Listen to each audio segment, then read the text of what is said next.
بہادر نے دھیرے سے کہا، پرسوں دوسرے گاؤں سے لڑکے والے شادی کے لیے میری بڑی لڑکی کو دیکھنے کے لیے آ رہے ہیں، اس لیے جوتے مرمت کروانے کے لیے لایا ہوں۔ لڑکے والے آئیں گے تو ان پٹے ہوئے جوتوں میں ان کے سامنے جاتے ہوئے شرم آئے گی۔ اس نے اپنا پاؤں آگے کر کے کہا۔ بالے نے دیکھا اس نے جو جوتے پہنے ہوئے تھے وہ انتہائی بدنما اور خستہ تھے۔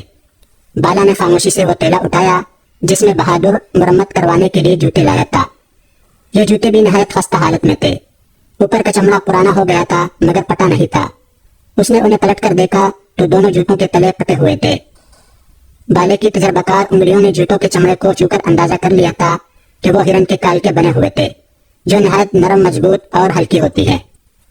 دوسری بات جو بالے نے محسوس کی وہ یہ تھی کہ ہرن کے کال کے بنے ہوئے جوتے اگرچہ ہلکے پھلکے ہوتے ہیں مگر یہ جوتے اسے کچھ زیادہ ہی وزنی لگے۔ اس نے اس بات پر کوئی دھیان نہیں دیا۔ جب بہادر نے جوتوں میں بالے کا انہماک دیکھا تو پریشان ہو گیا۔ اس کو یہ ڈر تھا کہ اتنے خراب جوتے دیکھ کر بالا ان کی مرمت سے انکار نہ کر دے، اس لیے وہ بڑی لجاجت سے بولا، بالے بھائی جوتے بہت پرانے ہیں، ان کو میں نے گھر میں پڑے پرانے سامان سے نکالا ہے۔ یہ جوتے میرے دادا کے تھے اور کسی زمانے میں بہت اچھی حالت میں تھے۔ دادا کے انتقال کے بعد میرے ابا نے پہن پہن کر ان کا یہ حال کر دیا تھا۔ اگر بیٹی کی بات پکی ہونے کی تقریب نہ ہوتی تو میں کبھی بھی ایسے پٹے پرانے جوتے لے کر تمہارے پاس نہیں آتا۔ بس یہ سمجھ لو عزت کا معاملہ ہے۔ بالا اس کی بات سن کر رنجیدہ ہو گیا۔ اس نے کہا، یہ جوتے ہرن کے کال کے بنے ہوئے ہیں اور ہرن کے کال کے جوتے بہت قیمتی ہوتے ہیں، تمہارے دادا تو کافی پیسے والے ہوں گے۔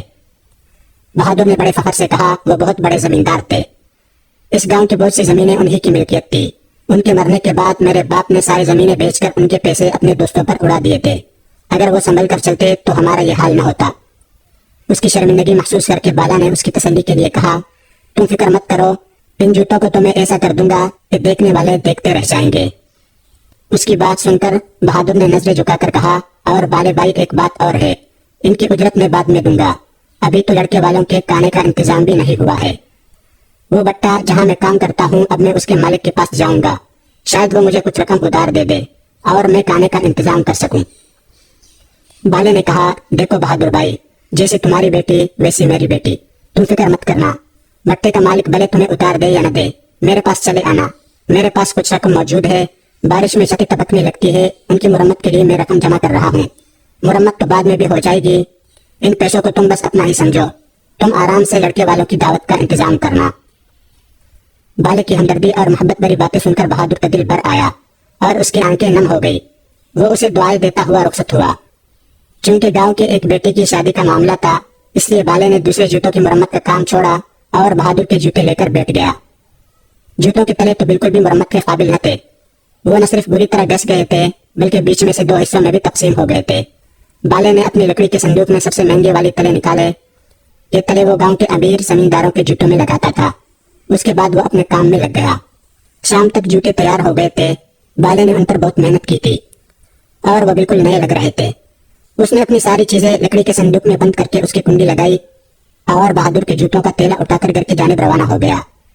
اس پوری کارروائی کے دوران اس کے چہرے پر عجیب سے تاثرات تھے اور دبے دبے جوش کے آثار تھے اور وہ بہت سنجیدہ نظر آ رہا تھا۔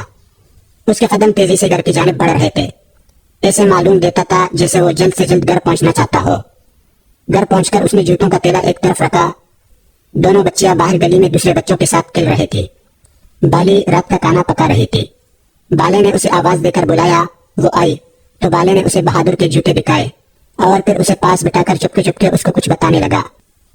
بالے کی باتیں سن کر بالی کی آنکھیں حیرت سے چمکنے لگی تھی۔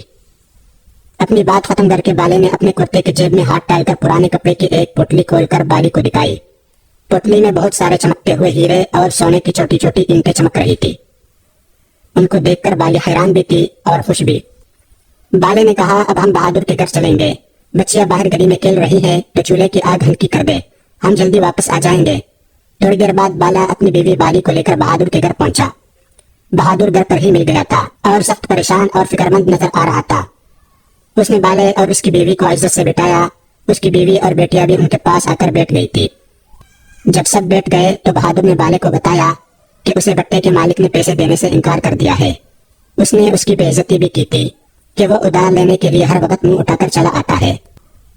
بالے نے کہا، بہادر، اللہ بہت رحیم اور کریم ہے، اب میں تم سب لوگوں کو ایک عجیب و غریب کہانی سناتا ہوں۔ یہ کہانی سن کر تم سب بہت خوش ہو جاؤ گے۔ اس کی بات سن کر بہادر کی بیوی اور بیٹیاں اسے حیرت اور دلچسپی سے دیکھنے لگے۔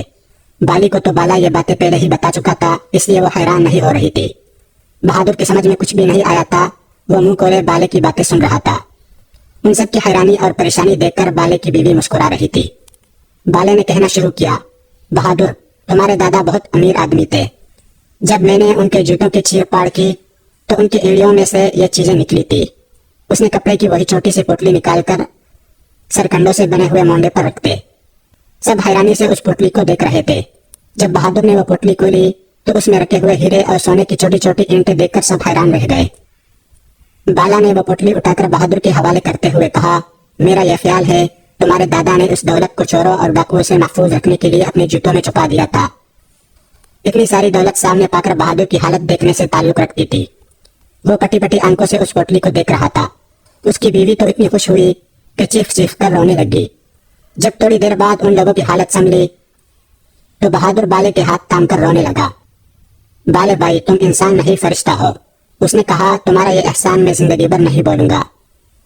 تمہارے جیسا ایماندار آدمی پورے گاؤں میں کوئی دوسرا نہیں ہوگا۔ بہادر میں تو اس بات پر خوش ہوں کہ تمہاری بیٹی کے نصیب سے یہ دولت تمہیں ملی ہے۔ اب تو تم اس گاؤں کے بہت امیر آدمی ہو گئے ہو۔ ان چیزوں کو فروخت کر کے ان سے ملنے والی رقم سے پہلے تو بیٹی کی شادی کرنا، پھر کوئی اچھا سا کام شروع کر دینا۔ تھوڑی دیر کے بعد بالا اور اس کی بیوی اپنے گھر جانے کے لیے اٹھ گئے۔ راستے میں اس کی بیوی نے کہا، بالے تجھے یہ ایمانداری کس نے سکھائی ہے؟ تو چاہتا تو اس قیمتی خزانے کو چھپا بھی سکتا تھا، کسی کو کیا پتا چلتا؟ ان کو بیچ کر تو گھر کی چھتیں ٹھیک کروا سکتا تھا، میرے لیے سونے کے زیورات بنوا سکتا تھا، ہم اپنی بچیوں کو گاؤں کے نہیں پڑوس کے قصبے میں کسی اچھے سے اسکول میں داخل کروا سکتے تھے۔ بالا اس کی بات سن کر ہنسا، پھر سینہ تان کر بولا، ہمارے گھر کے چھتوں کی مرمت بھی ہوگی، تیرا زیور بھی بنے گا، اور ہماری بچیاں قصبے کے اسکول میں نہیں شہر کے اسکول میں بھی پڑھنے جائیں گے، اور یہ سب میں اپنے ہاتھ کے کمائے ہوئے پیسوں سے کروں گا۔ اس کی بات سن کر بالی کھل اٹھی اور بولی، میں اور میری دونوں بچیاں بہت خوش نصیب ہے، مجھے اتنا اچھا شوہر اور بچیوں کو اتنا اچھا باپ ملا ہے۔ اپنی تعریف سن کر بالا شرما گیا تھا۔ بیوی سے اس شرم کو چھپانے کے لیے جھوٹ موٹ کے غصے سے بولا، بالی ذرا تیز چل، مجھے بھوک لگ رہی ہے، گھر جاتے ہی کھانا کھاؤں گا۔ بالی سمجھ گئی تھی کہ اس کی تعریف سے بالا شرما گیا ہے۔ وہ مسکرائی اور تیز تیز چلنے لگی۔